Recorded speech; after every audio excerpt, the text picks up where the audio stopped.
Hi hello friends, welcome to our YouTube channel Pratibharam. ಹೇಗಿದ್ದೀರಿ ಎಲ್ಲರೂ ಚೆನ್ನಾಗಿದ್ದೀರಿ ಅಂತ ಅಂದ್ಕೊಂಡು ಇವತ್ತಿನ ವೀಡಿಯೋನ ಸ್ಟಾರ್ಟ್ ಮಾಡ್ತಿದ್ದೇನೆ.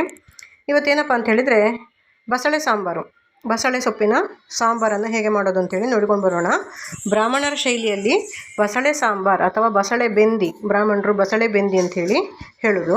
ಸೊ ಬಸಳೆ ಸಾಂಬಾರು ಅಥವಾ ಬಸಳೆ ಬೆಂದಿಯನ್ನು ಹೇಗೆ ಮಾಡೋದು ಅಂಥೇಳಿ ಇವತ್ತು ನೋಡಿಕೊಂಡು ಬರೋಣ ಬನ್ನಿ ಫ್ರೆಂಡ್ಸ್. ಅದಕ್ಕೆ ಬೇಕಾಗೋದು ಬಸಳೆ ಸೊಪ್ಪನ್ನು ಚೆಂದಾಗಿ ತೊಳೆದುಕೊಂಡು ಹೀಗೆ ಕಟ್ ಮಾಡಿ ಇಟ್ಕೊಳ್ಬೇಕು.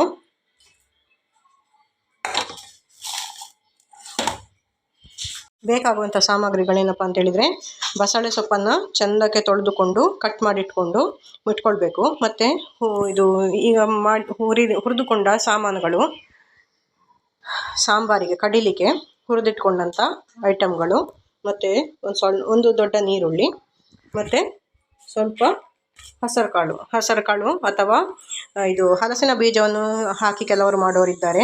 ಕೆಲವರು ಪಪ್ಪಾಯನ್ನು ಸೇರಿಸಿ ಮಾಡ್ತಾರೆ. ನಾನು ಈಗ ಹೆಸರು ಕಾಳನ್ನು ಸೇರಿಸಿ ಮಾಡ್ತೇನೆ. ಇನ್ನೊಮ್ಮೆ ಪಪ್ಪಾಯಿ ಸಿಕ್ಕಿದಾಗ ಪಪ್ಪಾಯನ್ನು ಒಟ್ಟಿಗೆ ಹಾಕಿ ಮಾಡಿ ತೋರಿಸ್ತೇನೆ. ಕೆಲವರು ಪಪ್ಪಾಯನ್ನು ಒಟ್ಟಿಗೆ ಹಾಕಿ ಮಾಡಿದರೆ ಅದು ಕೂಡ ತುಂಬ ಟೇಸ್ಟಿಯಾಗಿರ್ತದೆ.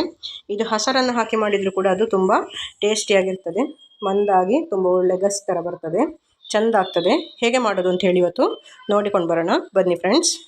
ಕುಕ್ಕರಿಗೆ ಈ ಕಟ್ ಮಾಡಿ ಇಟ್ಕೊಂಡಂಥ ಸೊಪ್ಪಿನ ದಂಟು, ಬಸಳೆ ಸೊಪ್ಪಿನ ದಂಟನ್ನು ಹಾಕ್ತಾ ಇದ್ದೇನೆ.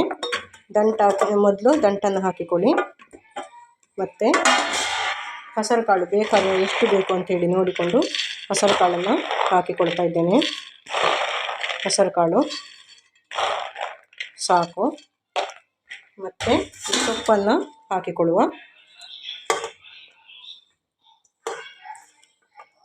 ಸೊಪ್ಪು ಹಾಕ್ತಾ ಇದ್ದೇನೆ. ಇದು ಸೊಪ್ಪು ನಿಮಗೆ ತುಂಬ ಕಾಣೋದು ಫ್ರೆಂಡ್ಸ್, ಅದು ಬೆಂದಾಗುವಾಗ ಸ್ವಲ್ಪ ಆಗ್ತದೆ. ಸೊಪ್ಪು ಎಲ್ಲವೂ ಹಾಗೆ ಅಲ್ಲ, ಸೊ ಹಾಗೆ ಸೊಪ್ಪು ಮತ್ತು ಈ ಕೊಚ್ಚಿಟ್ಟುಕೊಂಡಂಥ ಈರುಳ್ಳಿ ಇಷ್ಟನ್ನು ಸೇರಿಸಿಕೊಂಡು ಫ್ರೆಂಡ್ಸ್ ಇದನ್ನು ಬೇಯಲಿಕ್ಕೆ ಇಡುವಾಗ ನೋಡಿ, ಒಂದು ನಮ್ಮ ಬ್ರಾಹ್ಮಣರ ಶೈಲಿಯ ಸಾಂಬಾರಾದ ಕಾರಣ ಬೇರೆಯವರು ಸಾಂಬಾರಿಗೆ ಬೆಲ್ಲ ಹಾಕೋದಿಲ್ಲ. ನಾವು ಬೆಲ್ಲವನ್ನು ಹಾಕಿಯೇ ಮಾಡೋದು. ನೋಡಿ, ಬೆಲ್ಲವನ್ನು ಒಂದು 2 ಸಣ್ಣ ಸಣ್ಣ ತುಂಡು ಬೆಲ್ಲ, ಒಂದು ಸಣ್ಣ ಅಡಿಕೆಯಷ್ಟು ಗಾತ್ರದ ಹುಳಿ ಮತ್ತು ಉಪ್ಪು ಇಷ್ಟನ್ನು ಹಾಕಿ ಸಾಕಷ್ಟು ನೀರು ಹಾಕಿ ಬೇಯಲಿಕ್ಕೆ ಇಡುವ ಫ್ರೆಂಡ್ಸ್. ಸಾಕಷ್ಟು ನೀರು, ಬೇಯಲಿಕ್ಕೆ ಎಷ್ಟು ನೀರು ಬೇಕು ಅಷ್ಟು ನೀರು ಹಾಕಿ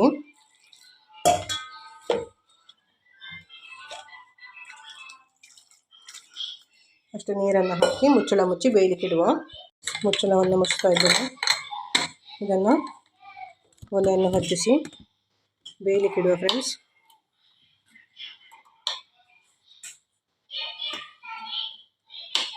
ಒಲೆಯನ್ನು ಹಚ್ಚಿ ಬೇಯಲಿಕ್ಕೆ ಇಡ್ತಾ ಇದ್ದೇನೆ. ಇದು 1 ವಿಸಿಲಾದರೆ ಸಾಕು ಫ್ರೆಂಡ್ಸ್. ಇದು 1 ವಿಸಿಲಾದರೆ ಸಾಕು. ಇದು 1 ವಿಸಿಲಾದ ಕೂಡಲೇ ತೆಗೆಯುವ ಫ್ರೆಂಡ್ಸ್. ಬಸಳೆ ಸಾಂಬಾರಿಗೆ ಹುರಿದುಕೊಳ್ಳಿಕ್ಕೆ, ಮಸಾಲೆ ಹುರಿಲಿಕ್ಕೆ ಒಂದು 4 ರಿಂದ 5, 6 ಕುಮಟೆ ಮೆಣಸು, ಅಂದರೆ ಬ್ಯಾಡಗಿ ಮೆಣಸನ್ನು ತೆಕ್ಕೊಂಡಿದ್ದೇನೆ. ಅದು ಖಾರಕ್ಕನುಸಾರವಾಗಿ ನಿಮಗೆ ಜಾಸ್ತಿ ಖಾರ ಬೇಕಾದರೆ ಜಾಸ್ತಿ ಮೆಣಸನ್ನು ತೆಕ್ಕೊಳ್ಬೋದು. ಮತ್ತು 1 ಸ್ಪೂನ್ ಆಗುವಷ್ಟು ಕಡಲೆಬೇಳೆ, 1-1.5 ಸ್ಪೂನ್ ಆಗುವಷ್ಟು ಉದ್ದಿನಬೇಳೆ, ಮತ್ತು 2 ರಿಂದ 3 ಸ್ಪೂನ್ ಕೊತ್ತಂಬರಿ, ಸಣ್ಣ 1 ಸ್ಪೂನ್ ಆಗುವಷ್ಟು ಜೀರಿಗೆ, ಮತ್ತು ಇಲ್ಲಿ ಇಂಗು ಮತ್ತು ಕರಿಬೇವಿನ ಸೊಪ್ಪು, ಒಂದು ಅಥವಾ 2 ಎಸಳು ಕರಿಬೇವಿನ ಸೊಪ್ಪು, ಇಷ್ಟು ಬೇಕಾದ್ದು ಫ್ರೆಂಡ್ಸ್. ಇದನ್ನು ಒಂದೊಂದಾಗಿ ಹಾಕಿಕೊಂಡು ಹುರಿದುಕೊಳ್ಳುವ. ಬಾಣಲೆಯನ್ನು ಇಟ್ಟುಕೊಂಡು ಇದಕ್ಕೆ ಸ್ವಲ್ಪ ಎಣ್ಣೆಯನ್ನು ಹಾಕಿಕೊಳ್ಳಿ. ನೋಡಿ ಫ್ರೆಂಡ್ಸ್, 1 ಅಥವಾ 1.5 ಸ್ಪೂನ್ ಆಗುವಷ್ಟು ಎಣ್ಣೆಯನ್ನು ತೆಗೆದಿದ್ದೇನೆ. ಈಗ ಅದಕ್ಕೆ ಮೊದಲು ಕಡಲೆಬೇಳೆಯನ್ನು ಹಾಕಿಕೊಳ್ಳಿ. ಕಡಲೆಬೇಳೆ ಮತ್ತು ಉದ್ದಿನಬೇಳೆ ಒಟ್ಟಿಗೆ ಹಾಕಿಕೊಂಡು ಸ್ವಲ್ಪ ಫ್ರೈ ಮಾಡುವ.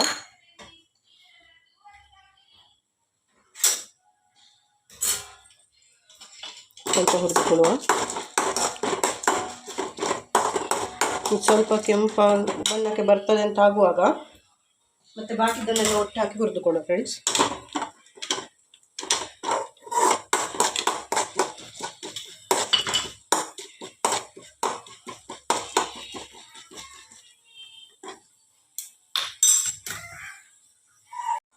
ನೋಡಿ, ಇದೀಗ ಸ್ವಲ್ಪ ಕೆಂಪು ಬಣ್ಣಕ್ಕೆ ಬರ್ತಾ ಉಂಟು. ಈಗ ಇದಕ್ಕೆ ಕೊತ್ತಂಬರಿ, ಸ್ವಲ್ಪ ಜೀರಿಗೆ, ಕೆಂಪು ಮೆಣಸು ಎಲ್ಲ ಒಟ್ಟು ಹಾಕಿ ಫ್ರೈ ಮಾಡಿಕೊಳ್ಳುವ. ಇಂಗು ಕೂಡ ಹಾಕುವ. ಇಂಗು ಕೂಡ ಹಾಕ್ತಾಯಿದ್ದೇನೆ. ಎಲ್ಲವನ್ನು ಚೆಂದ ಫ್ರೈ ಮಾಡಿ ಒಂದೊಳ್ಳೆ ಪರಿಮಳ ಬರ್ತದೆ ಫ್ರೆಂಡ್ಸ್. ಪರಿಮಳ ಬಂದರೆ ಸಾಕು. ಇಷ್ಟು ಹುರಿದಾಗುವಾಗ ಒಂದೊಳ್ಳೆ ಪರಿಮಳ ಬರ್ತದೆ. ಕೆಲವರು ಮೆಂತೆ ಹಾಕ್ತಾರೆ, ನಾನು ಮೆಂತೆ ಹಾಕೋದಿಲ್ಲ. ಒಂದು 2 ಕಾಳು 3 ಕಾಳು ಆಗುವಷ್ಟು ಮೆಂತೆ ಹಾಕ್ತಾರೆ. ನಾನು ಮೆಂತೆ ಹಾಕೋದಿಲ್ಲ, ಅದು ಸ್ವಲ್ಪ ಕಹಿ ಆಗ್ತದೆ ಸಾಂಬಾರು. ನಾನು ಹಾಕೋದಿಲ್ಲ, ನಾನು ಹೀಗೆ ಮಾಡೋದು.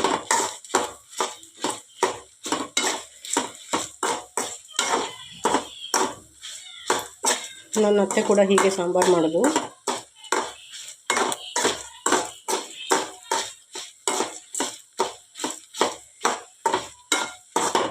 ನೋಡಿ ಒಳ್ಳೆ ಪರಿಮಳ ಬರ್ತಾ ಉಂಟು. ಇದೆಲ್ಲ ಕೆಂಪಾಯಿತು. ಇದನ್ನು ಸಾಕು. ಇದಕ್ಕೆ ಕರಿಬೇವಿನ ಸೊಪ್ಪು 2 ಎಸಳು ಕರಿಬೇವಿನ ಸೊಪ್ಪನ್ನು ಹಾಕಿ ಫ್ರೈ ಮಾಡಿಕೊಳ್ಳುವ.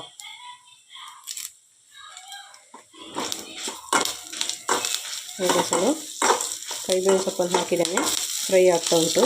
ಇಷ್ಟಾದರೆ ಸಾಕು. ಇನ್ನು ಗ್ಯಾಸನ್ನು ಆಫ್ ಮಾಡಿಕೊಳ್ಳಿ.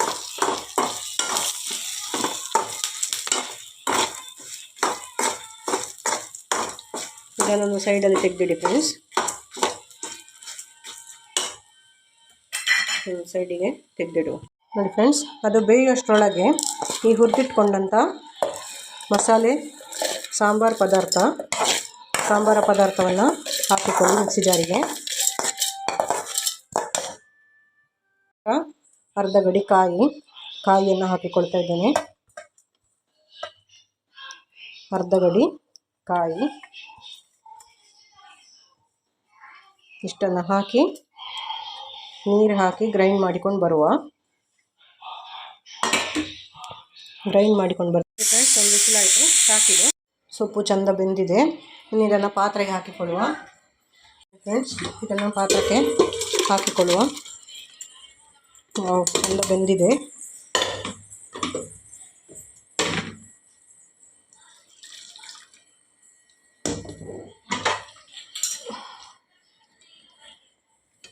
ಫ್ರೆಂಡ್ಸ್, ಇನ್ನು ಇದಕ್ಕೆ ರುಬ್ಬಿಟ್ಕೊಂಡಂಥ ಮಸಾಲೆ ಆಗ ನಾವು ಗ್ರೈಂಡ್ ಮಾಡಿಕೊಂಡಿದ್ದೇವಲ್ಲ ಅದನ್ನು ಸೇರಿಸಿಕೊಳ್ಳುವ.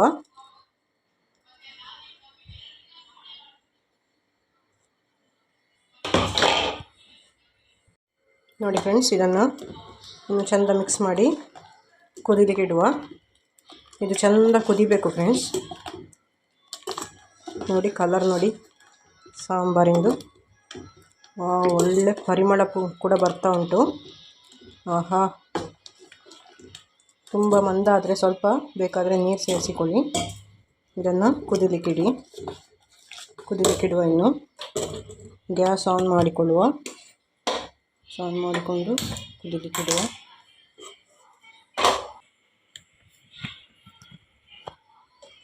ನೋಡಿ ಫ್ರೆಂಡ್ಸ್, ಸಾಂಬಾರು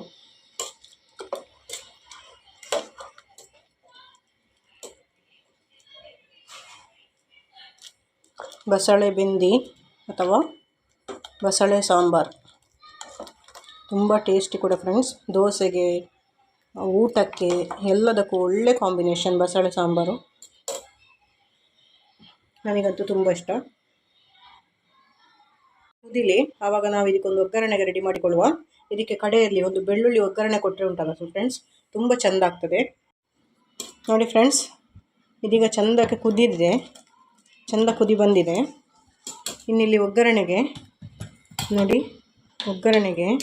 ಒಂದು 7ರಿಂದ 8 ಬೆಳ್ಳುಳ್ಳಿಯನ್ನು ತೆಕ್ಕೊಂಡಿದ್ದೇನೆ.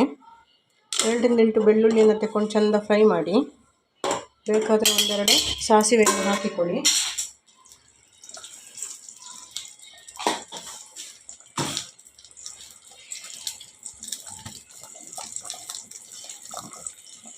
ಇದಕ್ಕೆ ಬೆಳ್ಳುಳ್ಳಿ ಒಗ್ಗರಣೆ ಆದ ಕಾರಣ ಕರಿಬೇವಿನ ಸೊಪ್ಪು ಹಾಕಬೇಕಾಗಿಲ್ಲ ಫ್ರೆಂಡ್ಸ್. ಬೆಳ್ಳುಳ್ಳಿ ಹಾಕದಿದ್ದರೆ ಕರಿಬೇವಿನ ಸೊಪ್ಪು ಒಗ್ಗರಣೆ ಹಾಕಿಕೊಂಡ್ರೆ ಆಯಿತು. ನೋಡಿ, ಬೆಳ್ಳುಳ್ಳಿ ಚೆಂದ ಫ್ರೈ ಆಗಲಿ.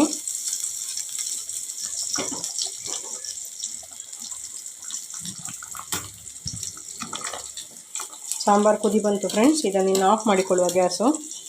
ಚೆಂದ ಕುದ್ದಿದೆ ಸಾಂಬಾರು.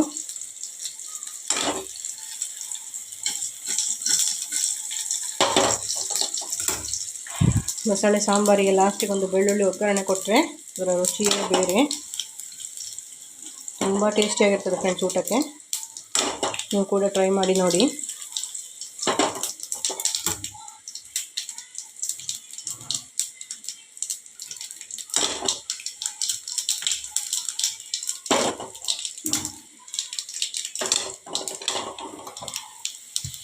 ಇಷ್ಟ ಆಯಿತು ಫ್ರೆಂಡ್ಸ್ ಒಗ್ಗರಣೆ ನೋಡಿ, ಬೆಳ್ಳುಳ್ಳಿ ಒಗ್ಗರಣೆ ಇದಕ್ಕೆ ಹಾಕಿಕೊಳ್ಳುವ.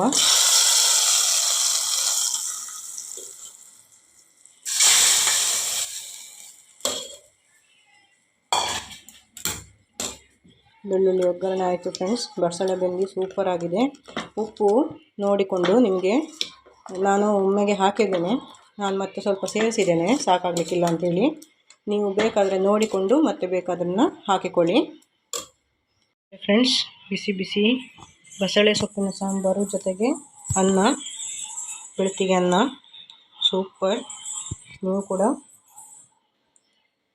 ಕೂಡ ಟ್ರೈ ಮಾಡಿ ಫ್ರೆಂಡ್ಸ್. ಮನೆಯಲ್ಲಿ ಮಾಡ್ತಿರಲ್ಲ ಹಾಗಾದರೆ